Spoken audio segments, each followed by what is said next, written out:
안녕하세요. 뉴스에서만 나오는 일이 제 일이 될 줄은 꿈에도 몰랐네요. 제 사정을 아는 모든 주변 사람들이 꼭 TV에 제보하라고 해서 이렇게 글을 쓰게 되었습니다. 여러분들께서도 꼭 좀 알려드려서 저와 같은 일이 2번 반복되지 않았으면 좋겠네요. 그럼 저의 이야기 시작하겠습니다. 모든 사람들이 치를 떨 정도로 엄청난 저의 인생 이야기 꼭 끝까지 들어주세요. 저는 미대생 엄마 아빠 밑에서 자란 딸이었습니다. 제 유년 시절은 독일 친구들과 함께 보내게 되었어요. 왜냐하면 저는 독일에서 태어났거든요. 독일은 비교적 학비가 저렴하고 유학생들에 대한 처우가 좋아요. 생활비도 저렴하고 학비도 지원하는 곳이 많았거든요. 그래서 그 옛날 시대에 엄마 아빠는 독일로 유학을 가서 저를 낳으셨어요. 그 시대 사람들과는 다르게 부모님은 굉장히 낭만을 추구하시는 분이었습니다. 아마도 미대생이라서 더 그런 부분이 있을 것 같기도 해요. 없는 살림에도 독일에 있는 모든 지역을 뒤져서라도 당신들 마음에 드는 식기구를 사기도 했고요. 밥을 먹을 때도 그냥 먹는 법이 없었어요. 항상 저희 가족에는 예술이 함께했습니다. 클래식을 듣는 것은 일상이고 잘 때도 잠옷까지 정말 고대 그리스 로마 신화에 나오는 사람들이 입을 법한 고풍스러운 잠옷을 입고 잠들곤 했죠. 사람은 말이야, 예술을 향유하는 기쁨을 알아야 하는 법이야. 사회에 나가서 생활해봐라. 많은 사람들이 예술을 집어 던지지 먹고 살기 힘든다는 이유로. 하지만 예술은 우리 일상 속에 잔재되어 있어야 진짜 예술인 거야. 그래서 엄마 아빠가 너희 식사 시간도 허투루 보내지 않는 거야. 이것이 저희 부모님의 교육 신념이었습니다. 한국에 돌아온 부모님은 일자리를 찾으러 애쓰셨지만 국가 부도 위기와 여러 가지 경제 사항으로 인하여 설 자리가 없으셨어요. 부자였던 외할머니 원조로 서울의 금싸라기 땅에 있는 아파트를 증여받은 것 외에는 저희 가족은 당장 돈 한 푼 쓸 여유도 없는 상황이었습니다. 하지만 남들은 저희 가족을 부자로 생각했죠. 아무리 찢어지게 가난해도 입고 나가는 옷과 행동은 귀족처럼 하고 다녔으니까요.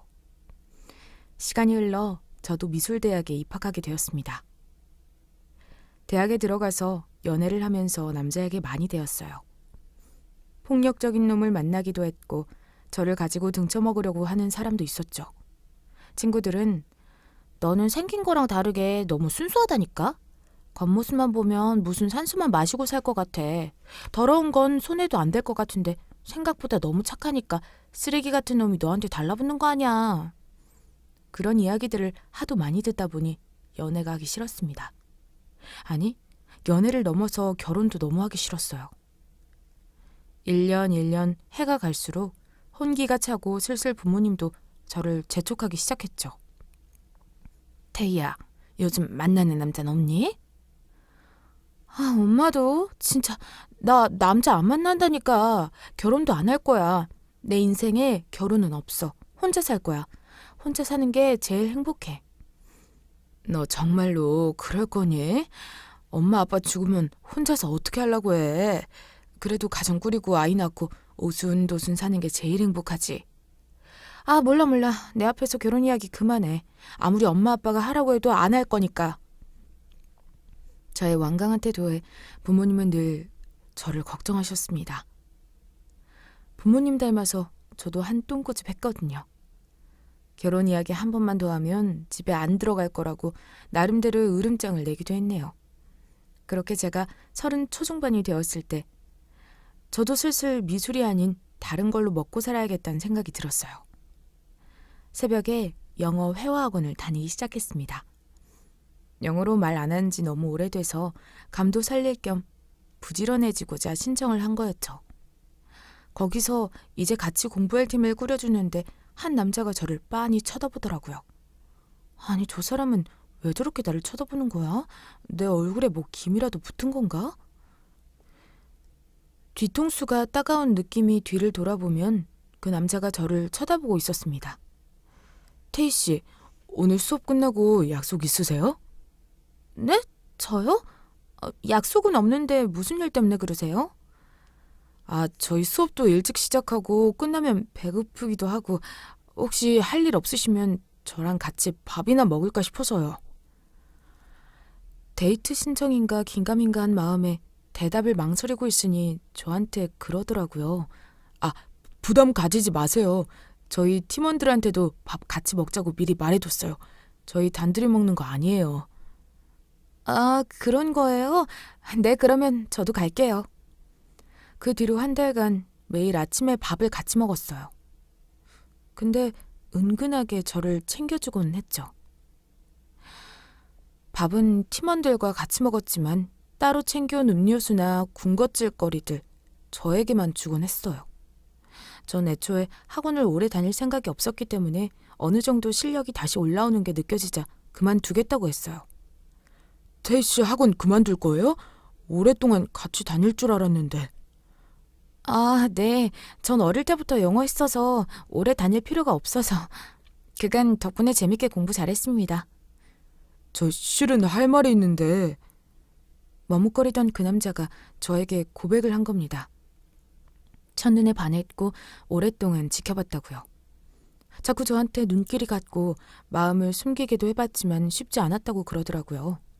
고백을 안 하면 너무 후회할 것 같고 태희 씨를 놓치면 평생 저 같은 여자 못 만날 것 같다고 사귀자는 겁니다.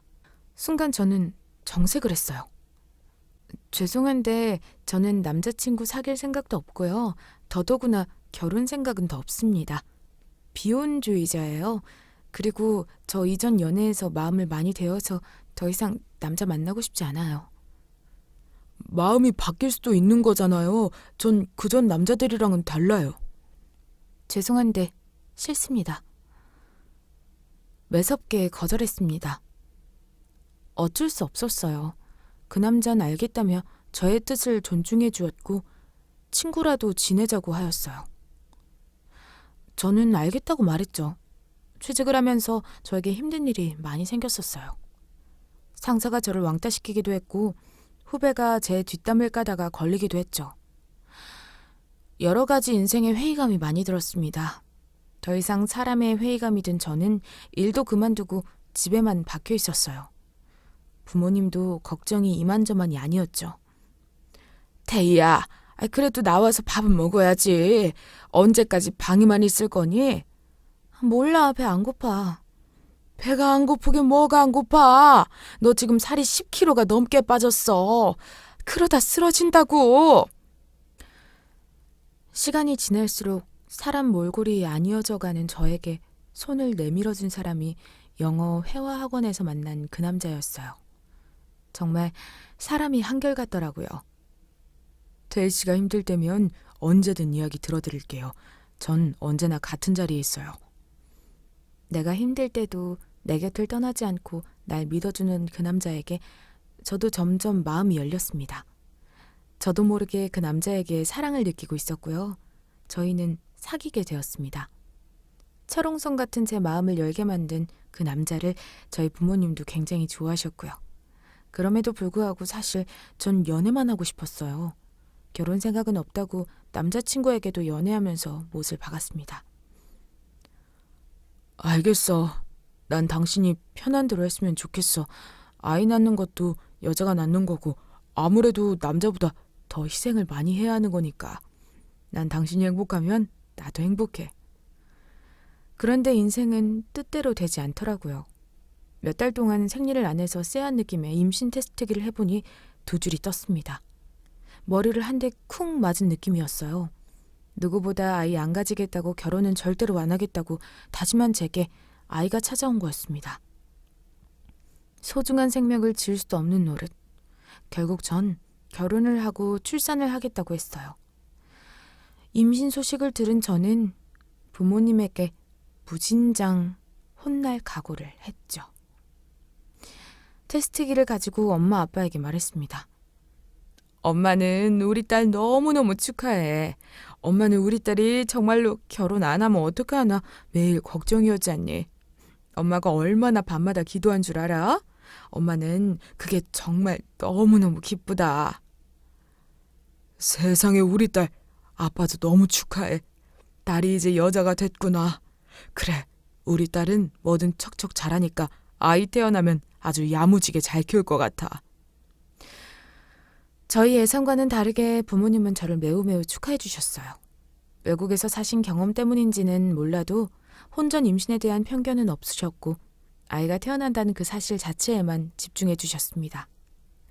문제는 예비 시어머니였어요. 인사도 드린 적 없는 아들의 여자친구가 임신을 해서 앞에 나타나면 얼마나 당황스럽겠어요. 자기야, 나 어머님 앞에 가서 말씀드리는 거 너무 무서워. 어떡하지? 걱정하지 마. 우리 엄마 무서운 분 아니야. 남자친구의 말이 맞았습니다.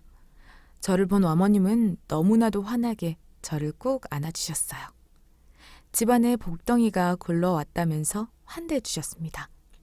독일에서 살았고 한국에 들어와 미술 일을 하다가 지금은 잠깐 쉬고 있다고 하니 손뼉을 짝짝 치면서 쉴 때는 푹 쉬어야 한다며 백수인 저를 응원해 주시더라고요. 참 감사했습니다.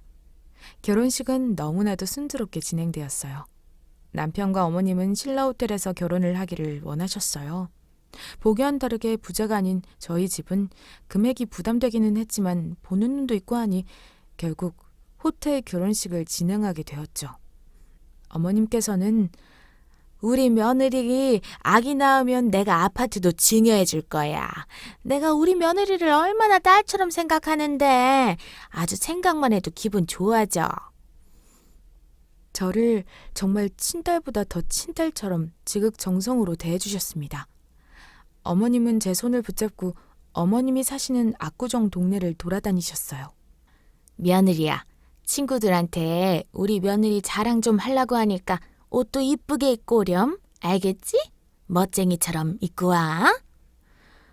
어머님의 말에 전 친정에 가서 엄마가 옛날에 입고 다니셨던 명품 옷을 입고 나타났습니다.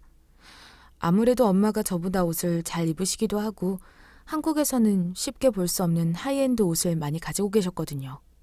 굶어 죽어도 멋은 포기 못한 엄마였습니다. 그 엄마의 그 딸이었죠. 저를 본 시어머님 친구분들은 아유, 며느리 얼굴에서 정말 귀티가 흐르네. 선진국인 독일에서 살다 왔다니 정말 그러니까 봐. 얼굴도 너무 이쁘다. 그냥 이쁜 게 아니라 귀족 같다. 아이, 그러게 말이야. 하도 며느리 자랑을 하길래 왜 저렇게 오버인가 싶었는데 정말로 자랑할 만하네. 저는 멋쩍은 웃음을 지으며 연신 감사하다고 할 뿐이었습니다. 그런데 점점 배가 불러오기 시작했어요. 아이 출산일이 다가오기 시작한 거였죠. 그때 어머님이 저에게 전화를 한 겁니다. 몸이 무거워서 움직이기 많이 불편하지? 아, 네. 요즘 특히 움직이는 게 힘드네요. 그래도 괜찮아요. 아기 천사 만날 생각에 이 정도 고통은 아무것도 아니니까요.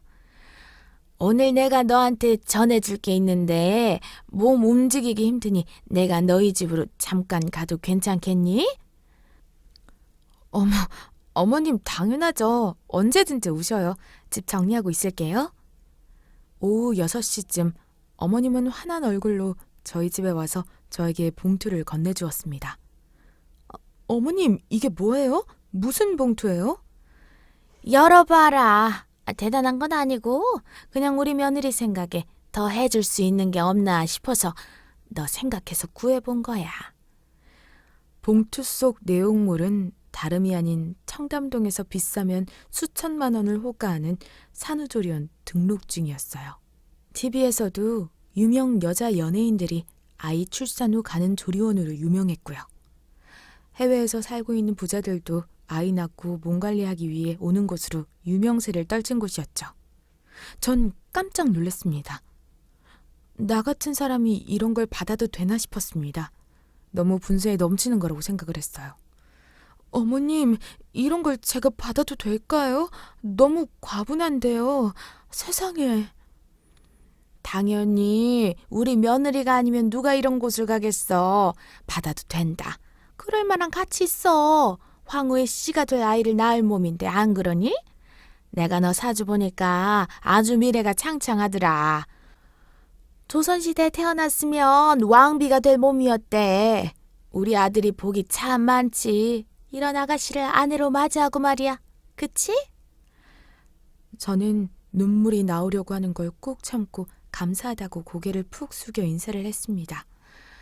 그렇게 어머님과 온 가족의 사랑 속에서 무사히 아이를 출산하게 되었어요. 출산을 하고 나니 정말 손가락 하나 까딱하기 힘들었습니다. 저 혼자서 밥을 먹는 것도 거의 불가능했어요. 안 그래도 체력이 약한데 아이한테 영양분을 다 주다 보니까 몸이 완전히 망가진 거였죠. 바로 어머님이 예약해 놓으신 조리원으로 들어가 몸을 관리하기 시작했습니다. 제 담당 도우미 아주머니께서는 참 친절하셨어요. 저는 조리원 방을 제 집처럼 꾸몄습니다.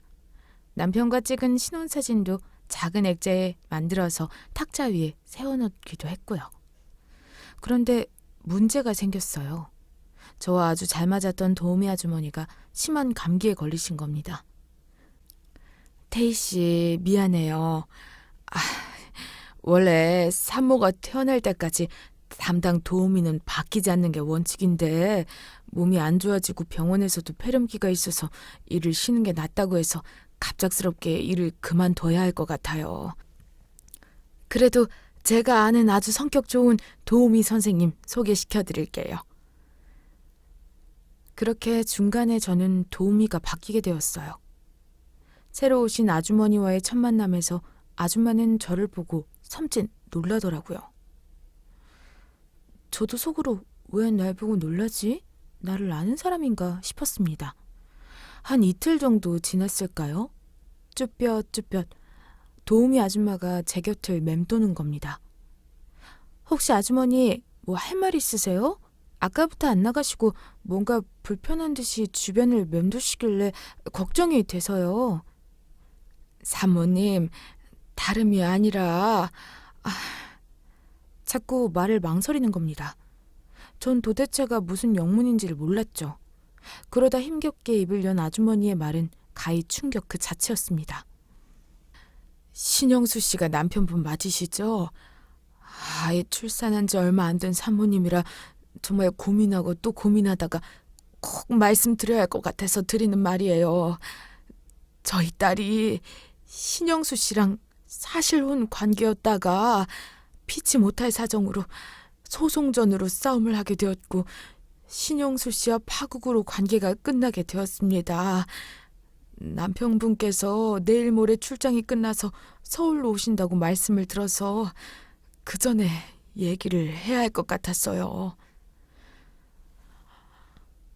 저는 예상하지도 못했던 이야기에 깜짝 놀랐어요. 아주머니, 그게 무슨 말씀이세요? 사실혼 관계라뇨? 소송이라뇨? 조금 알아듣기 편하게 말씀해 주시겠어요? 이야기를 들어보니 한편의 드라마가 따로 없었습니다. 짧게 요약하자면 제 남편과 어머님이 사기꾼이라는 이야기였어요. 결혼을 전제로 만나고 있는 여자가 있었고 그녀는 은행원이었답니다. 시어머니가 그녀에게 나중에 아파트를 증여해 준 걸 약속으로 은행에서 대출을 받아 신혼집을 미리 사놓으라고 했나 봐요. 그녀는 알겠다고 하고 은행원인이 대출을 풀로 땡겨 서울에 집을 사놨다고 합니다. 대출 빚은 나중에 어머님이 아파트 증여해 주시면 그걸로 갚아야겠다 싶었던 거죠. 어머님이 증여 관련해서 통장이랑 민증 등 서류가 필요하다고 가져가셨고 그게 불행의 씨앗이 된 겁니다. 우리 딸내미가 너무 착했어요. 그래서 그쪽 집안에서 해달라는 거 다 해줬고요. 나중에 확인해보니 내 딸 아파트 명의로 수억 대의 담보대출이 걸려 있었어요. 집 값보다 더 큰 빚덩이들이 집에 주렁주렁 달려 있었습니다. 대체 어떻게 된 건가 찾아보니 시어미 될 사람과 예비사이 놈이 내 딸 명의로 돈잔치를 벌인 거예요. 내 딸만 신용불량자의 빚쟁이가 된 거였죠. 아직도 그 생각만 하면 파르르 떨리는데 산모님 탁자 위에 있는 결혼사진 속 남자 얼굴이 그놈인 거예요. 저는 믿지 못했습니다. 말이 안 된다고 생각했어요. 남편은 그 누구보다 진실되고 제 곁을 지켜준 사람이었고요.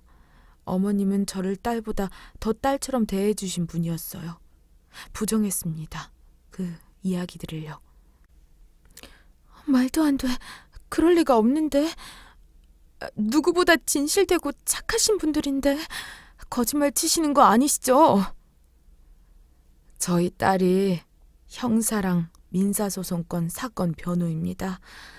가족이니 어머님이랑 남편 주민번호 정도는 쉽게 구하실 수 있을 테고 법원에 들어가서 사건 조회 한번 해보세요. 제 딸 팔아가면서 얻을 게 뭐가 있다고 이런 거짓말을 치겠어요. 저는 핸드폰으로 사건 조회를 해보았습니다. 네, 정말 맞았습니다. 사기건으로 해서 소송한 게 정말로 있었어요. 파르르 손이 떨리더라고요. 저는 출장 간 남편이 서울로 돌아오기만을 손꼽아 기다렸습니다. 그날이 저의 아이와 함께 조리원을 퇴원하는 날이었죠. 도우미 아주머니께서도 마지막 말을 남겼습니다. 끝까지 알아봐야 하긴 하지만 어쨌든 간에 말씀해 주셔서 감사합니다. 일이 다 해결되면 연락드릴게요. 미안해요. 아이 낳고 쉬어야 할 때 이런 껄끄러운 이야기해서요. 하지만 멀리 봤을 때 사모님을 위한 일이라는 생각이 들어 어쩔 수 없이 말씀드리게 되었네요. 이해해 주세요. 아이를 품고 집에 간 저는 남편을 마주했습니다. 나 당신이랑 할 말 있어. 지금이라도 당신이 나한테 속인 게 있다면 싹 다 말해줬으면 좋겠네. 갑자기 당신 무슨 소리를 하는 거야? 아기 보느라 많이 힘들었어? 조리원에서 무슨 일 있었던 거야? 당신 사실혼 관계인 여자가 있었다며. 그 여자 명의로 당신이랑 어머님이 담보대출 받아서 서로 소송도 했다며. 당신 정말 사기꾼인 거야? 어디서부터가 어디까지가 진짜고 거짓말인 거야? 뭔데 진짜로? 남편은 저의 이야기에 얼굴 표정 하나 변하지 않았습니다. 제 이야기를 들으면 화낼 것 같았는데 그러지 않았어요. 부처 같은 얼굴로 담담하게 말하더군요. 그 여자가 당신한테 접근했어? 내가 아니라는 걸 증명할게. 우리 가족도 그 여자 때문에 엄청 고생 많이 했거든. 며칠 뒤 남편은 소송 기록서를 저에게 보여주었습니다. 남편과 어머님께 소송이 걸릴 사안은 집행유예로 끝이 났다는 거였어요. 그 여자 명의로 대출을 한 건 맞고 형법상 문제가 될 요소이기 때문에 징역이 나오긴 했지만 죄가 중하지 않아서 집행유예가 나온 거고, 그 여자도 가족들에게 사기친 게 있어서 자기도 맞소송을 했다는 소송 자료를 저에게 건넨 거였어요. 내가 떳떳하지 않았으면 이런 기록서를 보여줬겠어? 당신도 알잖아. 나랑 우리 엄마는 정말 진실된 사람이라는 거. 나도 여자 잘못 만나서 인생 구렁텅이로 빠질 뻔했고 여자 때문에 너무 힘들었는데 당신도 나랑 비슷하게 남자한테 대인 경험이 있는 것 같아서 당신을 보면 꼭 나를 보는 것 같았어. 그래서 당신을 원한 거였다고. 그리고 함께 건넨 진료 기록서에는 사실혼 관계였던 그 여자가 정신병원에 입원한 기록과 피해망상증, 우울증, 조울증 등등 각종 병명들이 적혀 있었어요. 그 여자는 정신적으로 문제가 있는 여자야. 그 여자 엄마도 마찬가지고. 정신병원에 입원했던 기록도 있는 사람들의 말을 믿을래? 아니면 몇 년 동안 당신만을 바라보고 헌신한 내 말을 믿을래? 저는 남편에게 미안했습니다. 내가 미쳤나 봐. 다른 사람들 말만 믿고 여보를 의심했어. 미안해. 내가 귀가 얇아. 그래서 우유부단한 것도 있어. 정말 미안해. 당신 더 이상 의심하지 않을게. 극단적으로 이혼까지 생각을 했던 저는 남편의 진실 어린 행동에 그 마음을 접고 사죄를 했어요. 소식을 듣고 달려온 어머님도 모든 것은 오해라며 제 손을 꼭 잡아줬습니다. 정말 내가 악마 같은 시어머니였다면 임신한 너에게 수천만 원을 호가하는 조리원까지 예약해 주었겠니? 새아가야, 나는 그 누구보다 너를 진실되게 대하고 너에게 따뜻한 시어머니로 남고 싶단다. 자세히는 모르겠지만 우리 가족에게 쌓인 오해들은 다 풀었으면 좋겠구나. 애초에 너에게 모든 것을 말해줄 순 있었겠지만 때로는 말을 안 하는 게 도움이 될 때가 있어서 그래서 굳이 우리의 과거를 너한테 말하지 않았던 거야. 응? 모든 오해가 풀리게 되었어요. 서류까지 가져다 두면서 사건을 해명하는 그들의 진정성을 의심하는 것은 저에게 무리였습니다. 그 후 다시 집안에는 평화가 찾아오게 되었어요. 친정엄마가 독일에 있는 친구를 통해서 손수 이쁘고 질 좋은 옷을 입히겠다며 아가 용품을 다 장만해 주셨고요. 역시 미적인 감각이 뛰어난 엄마였습니다. 온 가족이 도와줘도 아이 육아하는 게 쉽지는 않았어요. 남편도 일하느라 바쁘고 저도 체력이 약한데 아이 돌보느라 잠도 못 자니 서로 신경이 날카로워지더라고요. 그러다가 남편과 대판 싸우게 되었습니다. 자존심이 강한 저는 친정에게 잘 살고 있다는 모습만 보여주고 싶었기에 어디 가서 할수원도 못했어요. 엄마에게 말하는 대신 시어머님께 눈물의 전화를 드렸습니다.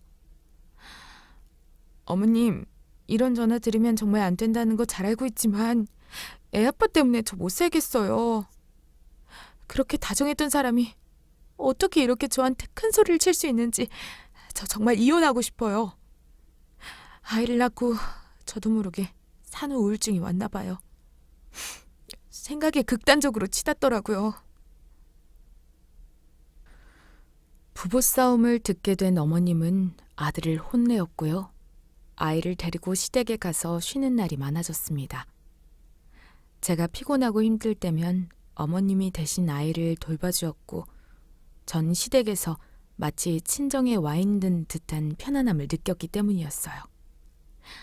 정말 어머님이 없었으면 저 아이 키우기 힘들었을 거예요. 아이는 혼자 키우는 게 아니란다. 다 품앗이하면서 키우는 거지 안 그러니? 앞으로 힘들 때마다 와서 푹 쉬고 그래. 마음의 여유가 있어야 부부 사이도 좋아지는 거야.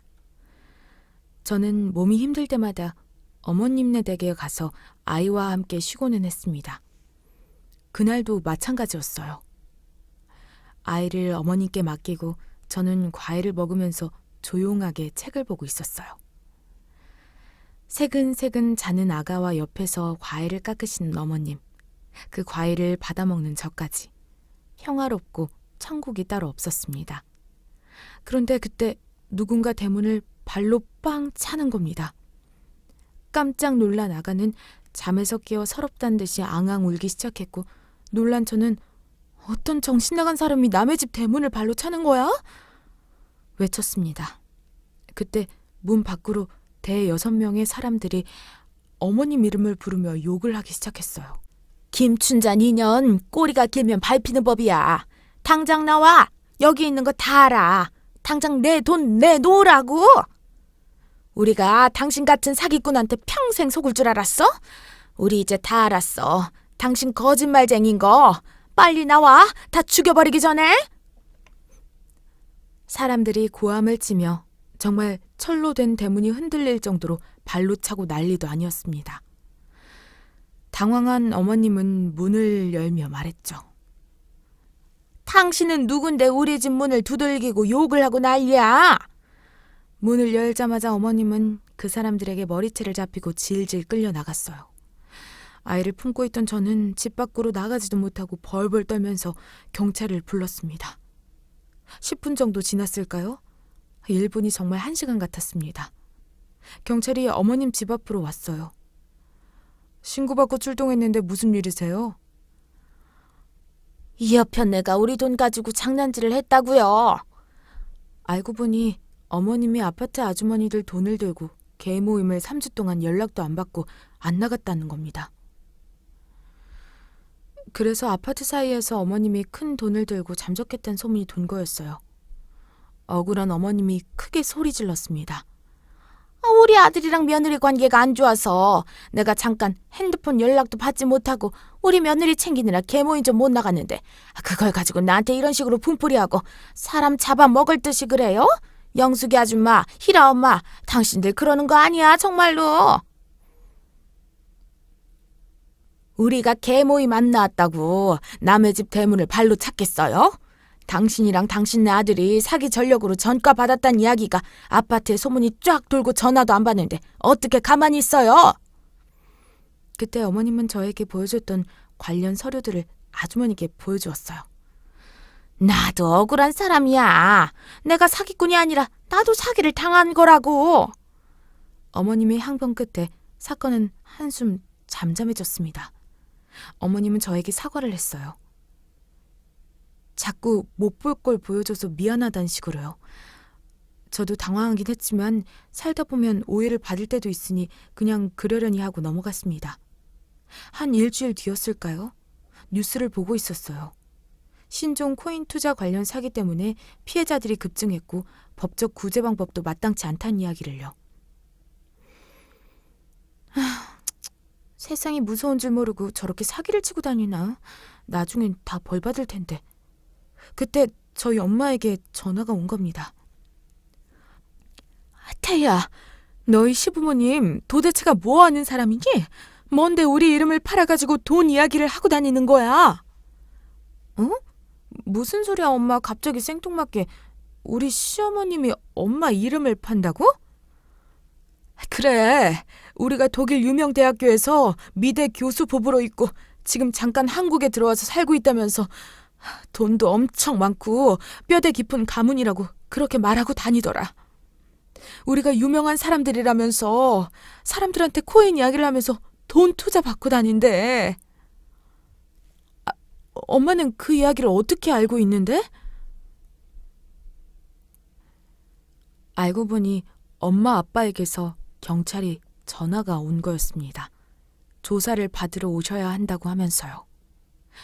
어머님과 남편이 저희 가족 이름을 팔아서 투자를 받고 다닌 거였어요. 그 과정에서 막대한 손실을 입은 투자자가 어머님과 남편을 고소한 거였고요. 사실관계 확인을 위해서 경찰이 저희 부모님한테 연락을 한 거였습니다. 전 남편이 집에 도착하자마자 불같이 화를 냈어요. 당신, 나 진짜 2번 속기 싫으니까 싹 다 사실대로 말해. 진실이 뭐야? 우리 엄마 아빠 이름을 왜 말하고 다녀?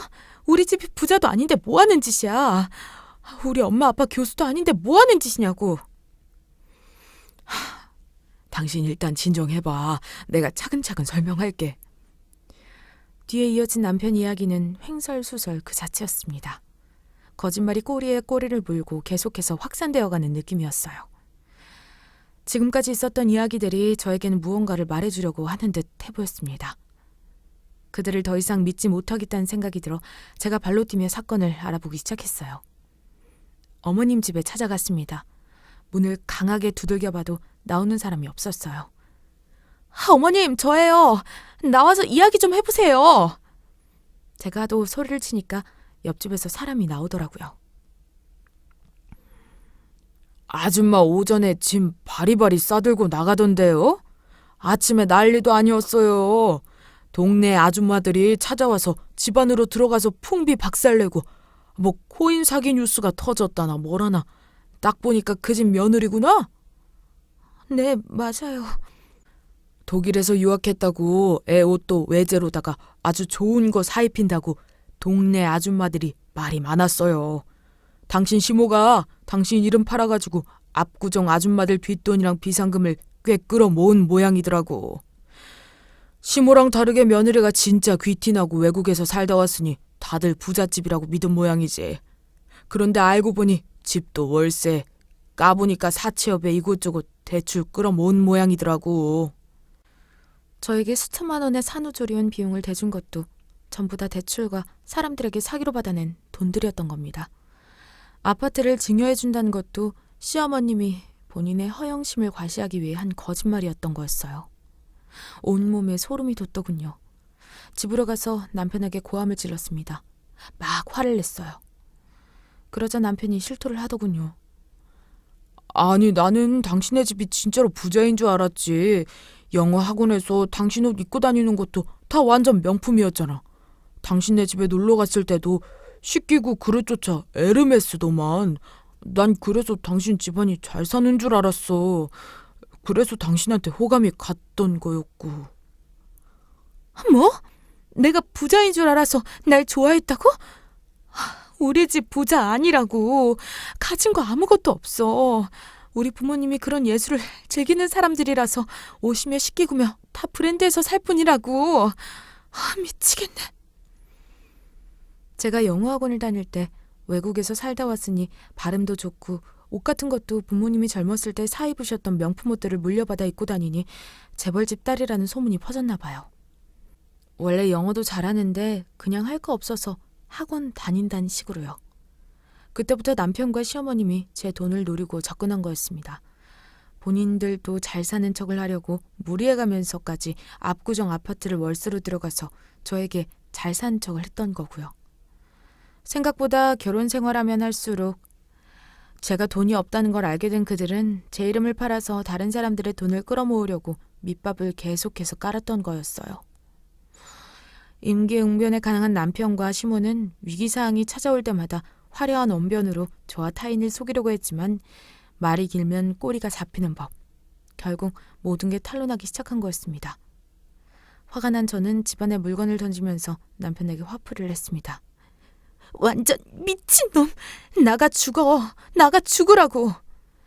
저에게 맞다가 빤스만 남기고 온 몸이 벗겨진 남편놈은 핸드폰만 들고 집을 뛰쳐나갔네요. 저는 아기를 데리고 친정집으로 몸을 피신했고요. 엄마 아빠는 뭐 그런 집안이 다 있니? 당장 신서방이랑 이혼해라. 아주 상종도 못할 놈들이구나. 독일에서 산 게 뭐 대단한 일이라고 그걸 포장해서 남들을 속이고 살아? 경찰이 저에게도 연락이 왔습니다. 참고인 신분으로 조사를 받으러 와야 한다고 하면서요. 거기에 제가 알고 있는 모든 이야기들을 말씀드렸습니다. 끝까지 남편놈과 시모는 오해라고 사기친 적이 없다면서 발뺌했지만 이미 매스컴에서 코인 투자 관련 사기를 크게 다루고 있었던 시기였기 때문에 그들은 구속 수사를 받게 되었어요. 남편은 구치소에서 저에게 편지로 제발 한 번만 용서해줘. 우리 아이를 위해서라도. 다시는 거짓말 안 할게. 정말 당신을 사랑해서 거짓말한 거였어. 당신한테 좋은 남편이자 능력 있는 사람으로 남고 싶어서 그런 거였다고. 저는 그 편지를 양손으로 쫙쫙 찢어서 가스레인지 불을 켜고 거기에 활활 태워버렸네요. 꼴값 판을 가지가지 한다 진짜. 이혼 소송을 했습니다. 이런 남자랑은 더 이상 같이 살 수 없을 것 같았어요. 소송은 별다른 문제 없이 쉽게 마무리할 수 있었습니다. 다만 그 과정에서 검찰과 재판부가 제가 그 사기 사건에 연루되었지 않았다는 것을 소명하라고 해서 관련 자료들이랑 통장 내역을 정리하는 데 좀 시간을 쓰긴 했네요. 그때 조리원에서 도우미 아주머니 연락처를 받은 게 있어서 연락을 드렸어요. 그들이 우리 딸내미가 정신병자라서 다 거짓말로 꾸민 거라고 말했죠. 우리 딸 대학교 수석으로 졸업할 정도로 똑똑했어. 거짓말이 일상인 사람들이랑 살다 보니까 정신병 걸려서 입원한 거 가지고 그때도 우리 딸이 미친 거라고 매도하더니 이혼하긴 참 잘했네. 99명이 거짓말을 하고 단 한 명이 진실을 말한다면 그 집단에서는 그 한 명이 정신 이상자 취급을 받잖아요. 그 여자분도 마찬가지였던 것 같아요. 결국 저희 남편과 어머님은 사기죄로 징역형을 선고받게 되었어요. 지금도 형을 복역 중이고요. 전 그들 덕에 우울증과 배신감으로 인해서 약 없이는 살 수 없는 어둠의 시기를 겪기도 했습니다. 위기의 상황일 때 오히려 살아날 구멍이 생기더라고요.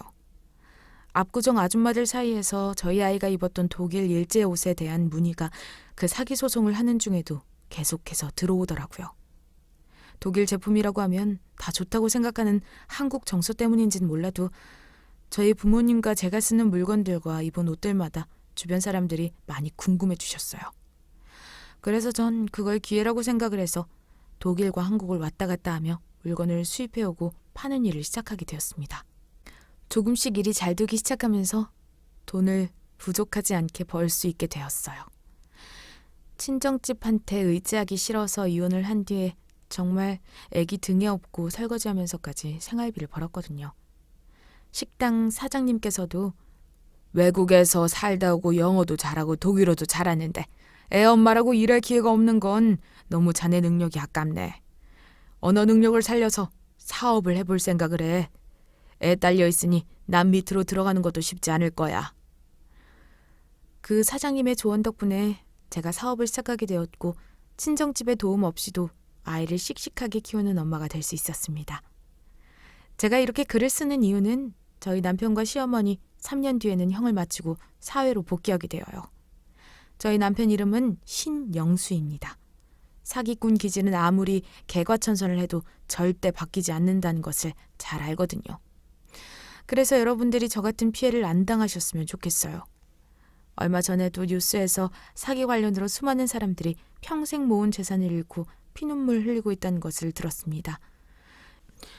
여러분들만큼은 이런 피해를 안 당하셨으면 좋겠다는 마음에 이렇게 글을 쓰게 되었습니다. 제가 당한 이야기를 통해서 사기꾼들의 수법을 아셨으면 좋겠어요.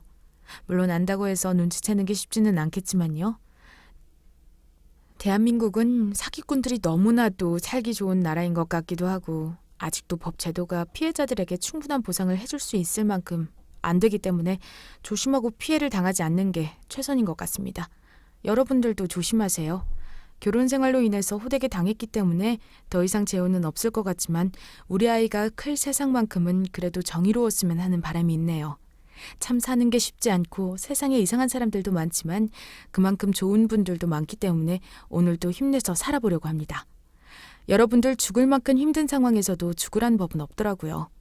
남모를 힘겨움을 겪고 오늘도 하루하루 암흑 속에서 살고 계신 분들께 저의 이야기가 희망이 되길 바라며 오늘 사연 여기서 마치겠습니다. 간절기에 감기 조심하시고 오늘도 행복하세요. 그럼 저의 이야기 끝까지 읽어주셔서 대단히 감사합니다. 감사합니다.